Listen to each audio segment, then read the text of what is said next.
O Senhor esteja convosco. Ele está no meio de nós. Proclamação do Evangelho de Jesus Cristo, segundo Mateus. Glória a vós, Senhor.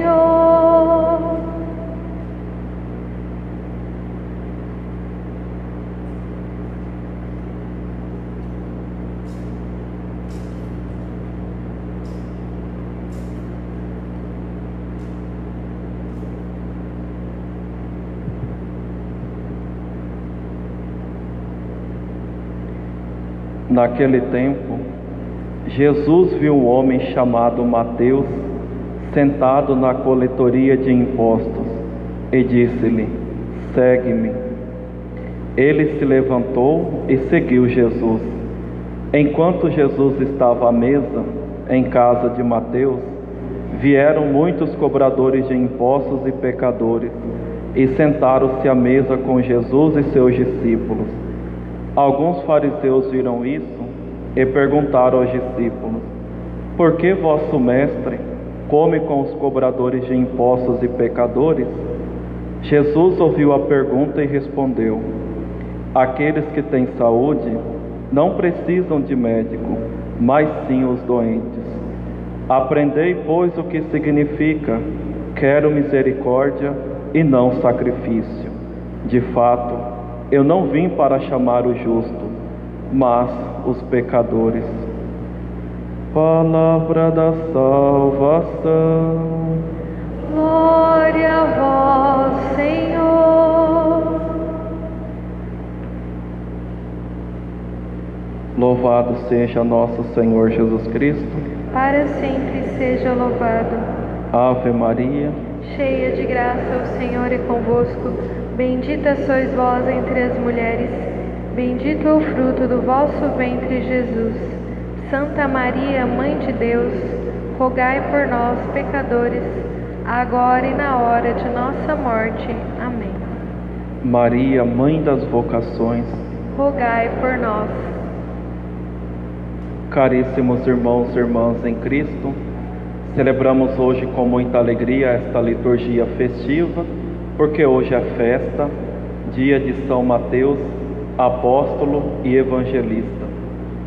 Celebrar São Mateus, ou qualquer outros dos apóstolos, é nós lembrarmos que a nossa Igreja Católica, ela é apostólica. O que isso significa? Que ela tem como base, como fundamento, os próprios apóstolos, aqueles homens que o próprio Cristo escolheu para estar à frente da sua igreja, para estar à frente da sua missão. Mas, como nós bem sabemos, os apóstolos, diante de nosso Senhor, eles não têm nenhum crédito. Por quê? Porque eram todos homens fracos. É um que trocou nosso Senhor por 30 moedas de prata, que o traiu. É outro que negou-lo. No momento da crucificação, todos fugiram, todo mundo desapareceu, só ficou mais novo com a Virgem Maria aos pés da cruz. Então, observem tanta fraqueza desses homens, no entanto, foram esses homens que nosso Senhor chamou.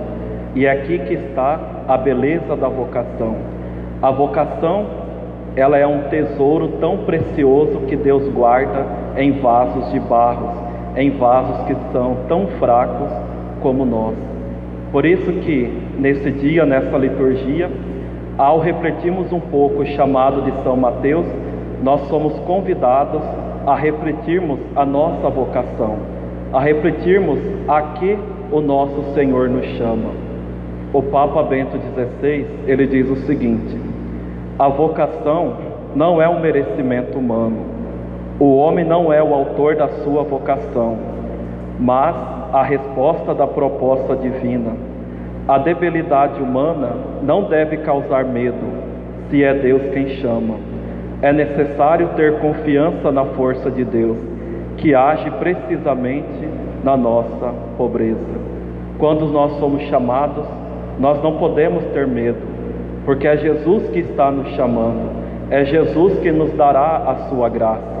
Não olhar para as nossas fraquezas, para as nossas debilidades humanas, mas sempre contemplar a graça de Deus. Se Deus me chama, é porque Ele vai me tornar capaz de realizar aquela missão. Olha como São Mateus, por exemplo, que nós não temos muito o que falar da sua pessoa. Apenas as informações que nós sabemos pelos outros sinóticos é que ele se chamava-se também Levi. Mateus, ele trabalhava para Herodes.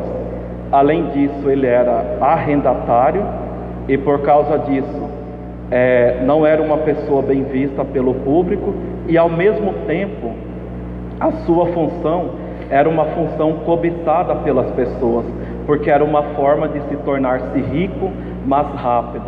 É por isso que o Evangelho é muito claro que São Mateus, ele faz um banquete, e somente quem tinha dinheiro, quem era rico, tinha condições de fazer um banquete, ao ponto de convidar outros publicanos para permanecer. Então vejam bem, ele era considerado um pecador público. No entanto, nosso Senhor passa, e o que ele diz? Segue-me. E qual que foi a atitude de São Mateus? Ele se levantou e seguiu a Jesus. Então é assim que tem que ser na nossa vida. Nós não temos que ter medo, nós não temos que ficar nos perguntando: será que eu vou dar conta? Será que eu dou conta de fazer isso que Deus está me pedindo? Não podemos olhar para trás. Santo Agostinho, ele animava os seus fiéis dizendo da seguinte forma: tenho medo do Jesus que passa e não volta.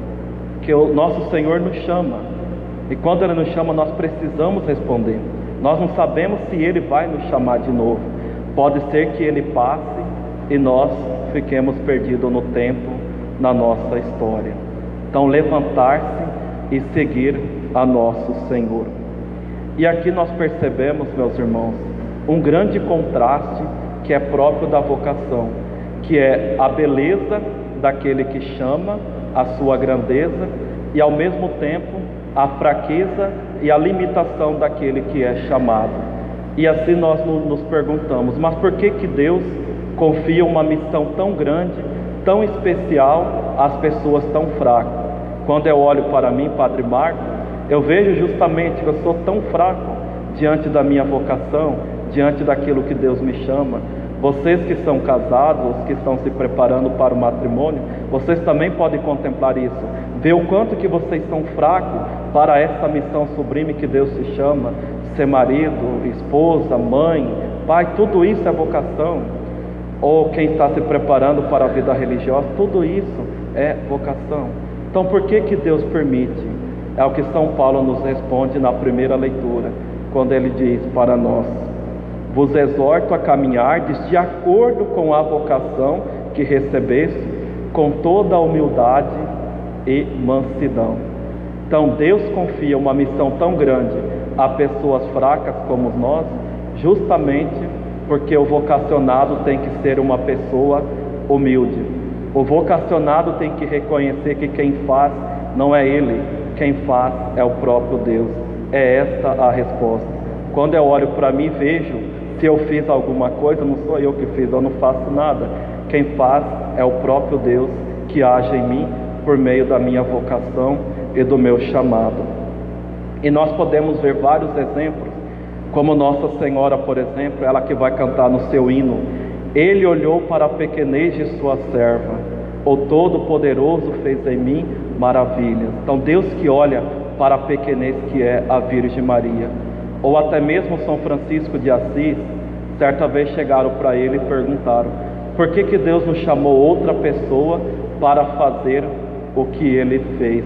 E São Francisco simplesmente respondeu: porque Deus não achou outro pior do que eu. Mas o exemplo que eu mais gosto é de Santa Madre Teresa de Calcutá. Um padre chegou para ela e perguntou: Madre, por que Deus chamou a senhora a fazer tudo isso que a senhora fez?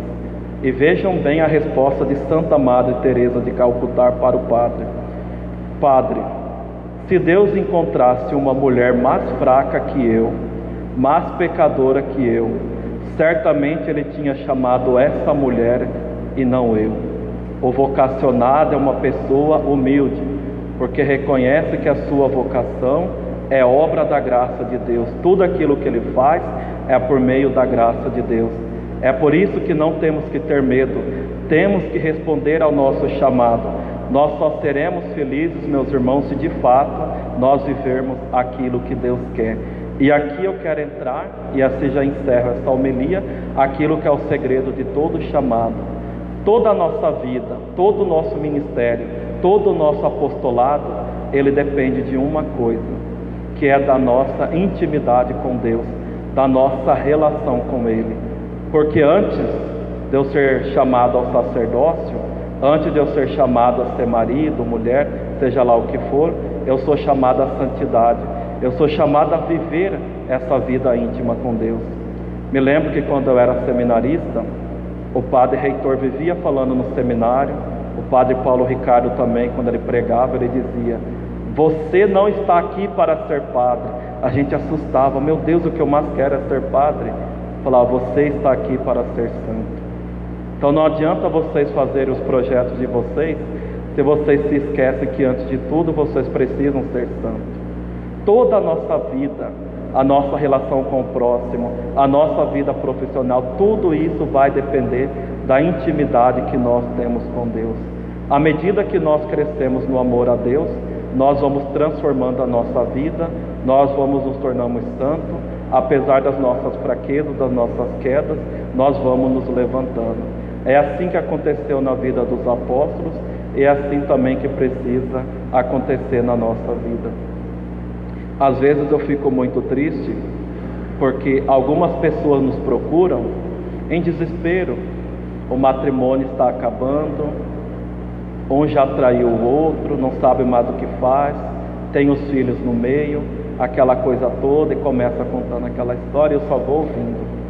O que me deixa triste é que essas pessoas muitas vezes pensam que o padre é um feiticeiro, que um padre é um psiquiatra, que o padre é um psicólogo, menos um homem de Deus. A primeira pergunta que eu faço para ela, para essa pessoa: você está vendo que tudo aquilo que nós começamos errado tende a não dar certo? Você casou, mas você não colocou Deus na sua vida, no seu matrimônio, ele não vai dar certo. Você fez projetos na sua vida, mas Deus não estava à frente, não vai dar certo. Então, se nós não temos esse desejo de nos convertermos, esse desejo de sermos santos, esse desejo de buscar aquilo que Deus quer, aquilo que Deus chama a nós só estamos perdendo o nosso tempo. Então, correspondamos com muito amor à nossa vocação. Vocação essa que é um tesouro que o Senhor confia por misericórdia a cada um de nós.